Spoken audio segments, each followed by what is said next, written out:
Hello दोस्तों, ultimate law associates में आपका स्वागत है। आज मैं आपको हिस्ट्री से related most important question answer बताऊंगा, जो कि बिहार सिविल जज के लिए बहुत ही ज़्यादा इम्पॉर्टेंट है। इसको आप लोग अच्छे से सुने। शुरू करते हैं। पहला क्वेश्चन है, इतिहास के आरंभिक काल को क्या कहा जाता है?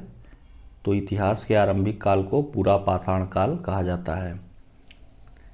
नेक्स्ट है, किस काल में पत्थर के औजार सबसे पहले पाए गए थे? तो वो पुरा पाषाण काल था।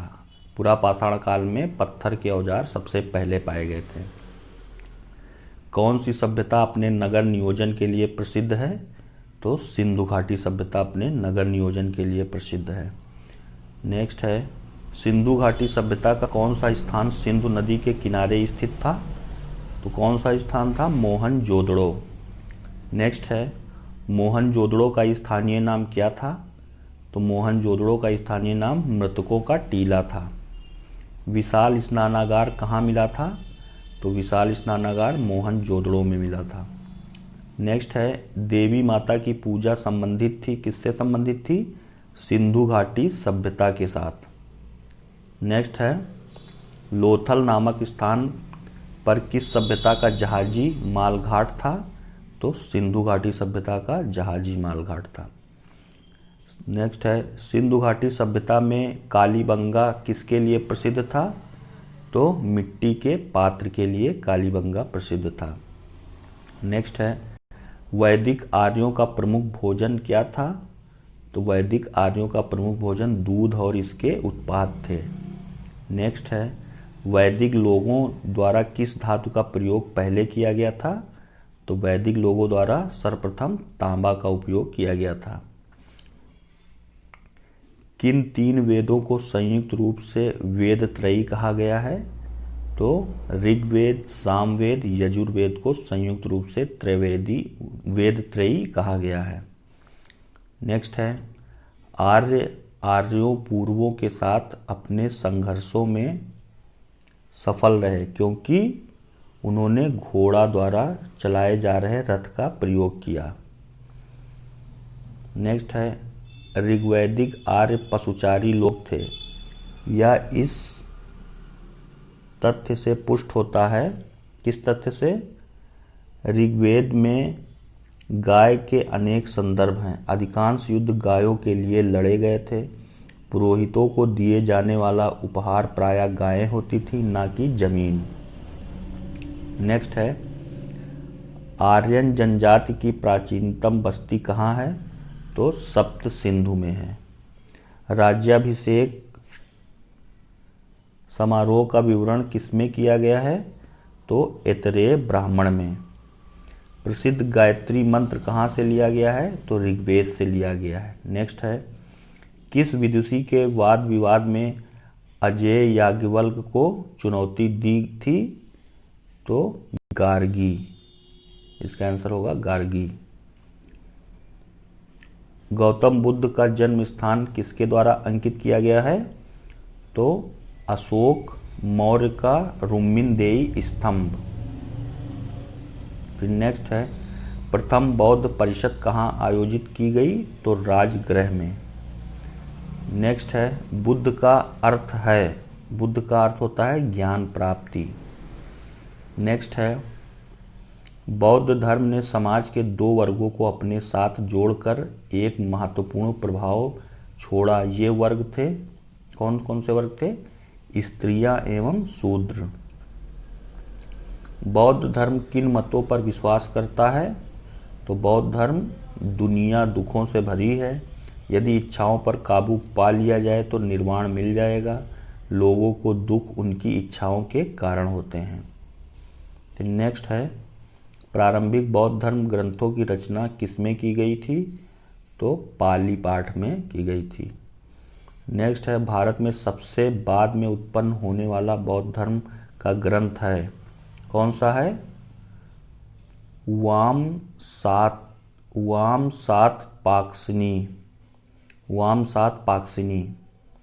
फिर नेक्स्ट है, बुद्ध को प्रबोध कहाँ प्राप्त हुआ था? तो बोध गया में। इच्छा सब कष्टों का कारण है, इसका प्रचार करने वाला धर्म कौन सा है? बौद्ध धर्म। नेक्स्ट है महावीर कौन थे? तो 24वें तीर्थकर थे। जैन धर्म का पहली तीर्थकर किसे माना गया है?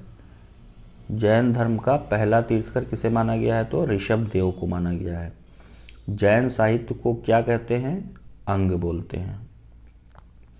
दक्षिण भारत में प्रसिद्ध जैन केंद्र स्थित है कहाँ? श्रवणबेलगोला में। फिर नेक्स्ट है भारत में सबसे पुराना लोहा युग जुड़ा हुआ है किससे? चित्रित धूसर मृदभांडों के साथ। नेक्स्ट है मगध के उत्थान के लिए कौन सा प्रथम शासक उत्तरदायी था? तो बिंबिसार। प्राचीन काल में स्रोत सामग्री लिखने के लिए प्रयुक्त भाषा थी संस्कृत। अलेक्जेंडर, जिसको सिकंदर कहते हैं, अलेक्जेंडर और पोरस ने लड़ाई लड़ी थी कहाँ? झेलम नदी के पास। यहूदियों के धार्मिक पाठ का नाम है मूसा साहिब। महाभाष्य लिखा था पतंजलि ने। यूनानियों को भारत से बाहर किसने निकाला था? तो चंद्रगुप्त मौर्य ने।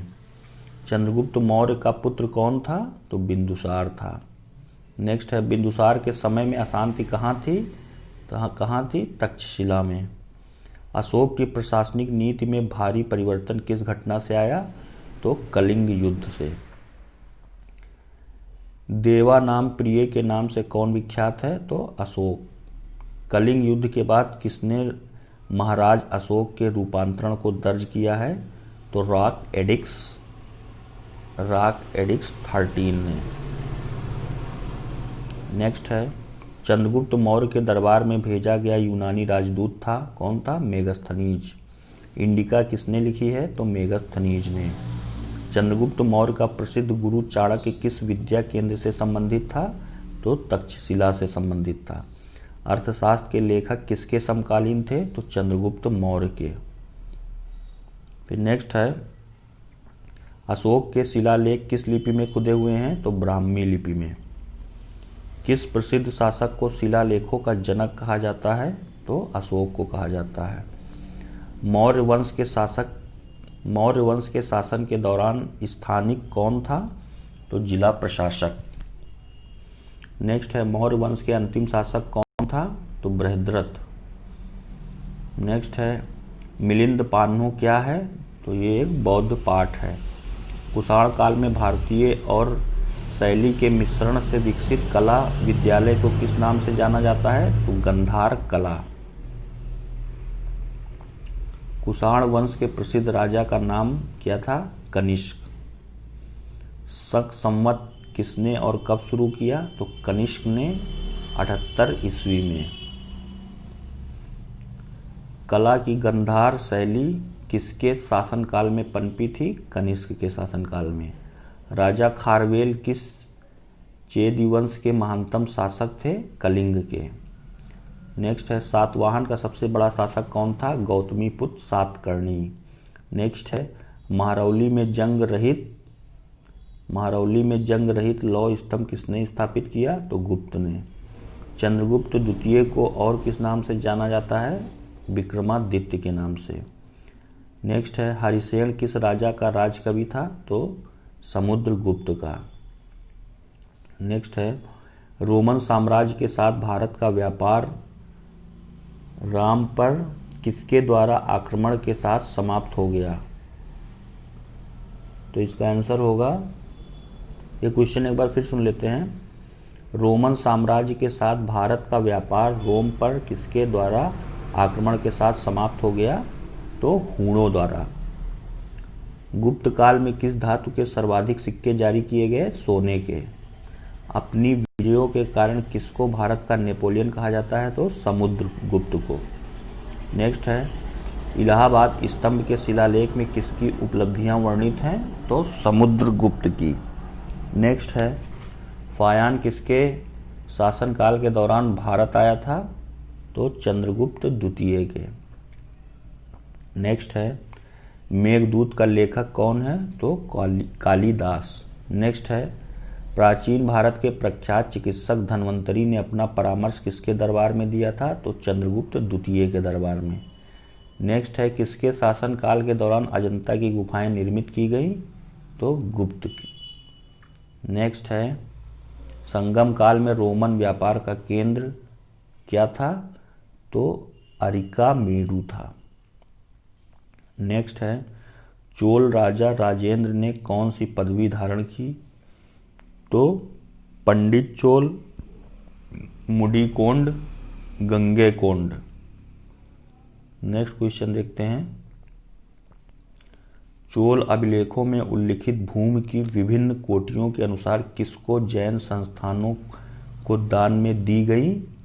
तो पल्ली चंदम। नेक्स्ट है, किस चोल राजा ने लंका को पहले जीता था? तो राजराज प्रथम ने। उत्तर मेरूर शिलालेख से किसके प्रशासन से संबंधित जानकारी मिलती है? तो चोल से। चोल राजाओं का शासन था कहाँ पे? तमिलनाडु पे। राष्ट्रकूटों की प्रारंभिक राजधानी कौन सी थी? तो एलोरा।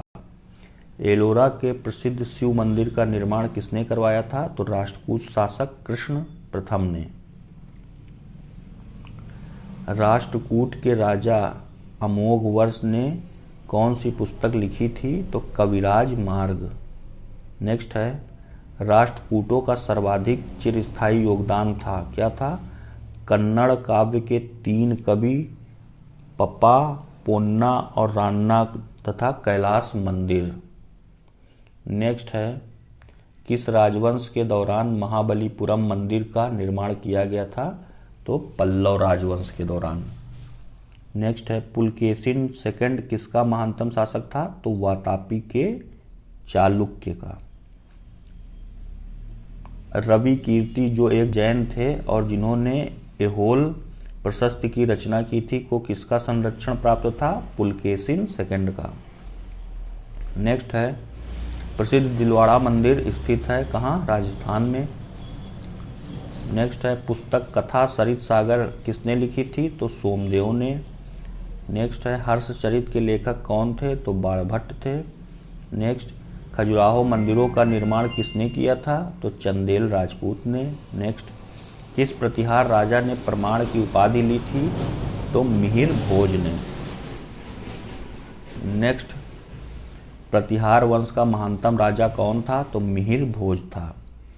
उस चीनी यात्री का नाम क्या था जो हर्षवर्धन के दरबार में आया था? तो उसका नाम था हेन सांग। प्रिंस ऑफ पिलग्रिम्स नाम किसे प्रदान किया गया था? तो हेनसांग को। हर्षवर्धन का समकालीन दक्षिण भारतीय शासक कौन था? तो पुलकेशिन सेकंड था। नेक्स्ट है, संस्कृत नाटक नागानंद की रचना किस शासक द्वारा की गई थी? तो हर्षवर्धन द्वारा। भारत में नालंदा विश्वविद्यालय किस राज्य में स्थित है? तो बिहार में। नालंदा विश्वविद्यालय को नष्ट करने वाला मुस्लिम आक्रमणकारी था, कौन था? मोहम्मद बिन बख्तियार। सांची का महान स्तूप है कहाँ है? मध्य प्रदेश में। गीत गोविंद के रचयिता हैं कौन है? जयदेव। नेक्स्ट है, दिद्दा नाम की रानी ने भारत के किस भाग पर 980 से 1003 ईस्वी तक शासन किया? तो कश्मीर पे। सिंध पर विजय प्राप्त करने वाले अरब सेना के सेनापति का नाम क्या था? तो मोहम्मद बिन कासिम। तराइन की दूसरी लड़ाई में पृथ्वीराज को किसने पराजित किया था? तो मोहम्मद गोरी ने। किस लड़ाई ने मोहम्मद गोरी के लिए दिल्ली क्षेत्र खोल दिया? तराइन की दूसरी लड़ाई। तो ये तो था दोस्तों आज के लिए कुछ इम्पोर्टेंट क्वेश्चन हिस्ट्री से रिलेटेड। इसको आप एक बार ज़रूर रिवाइज करें, इसमें से कई क्वेश्चन आपको बिहार सिविल जज में मिल जाएंगे जीएस के पेपर में। तो आज के लिए इतना ही दोस्तों, थैंक यू।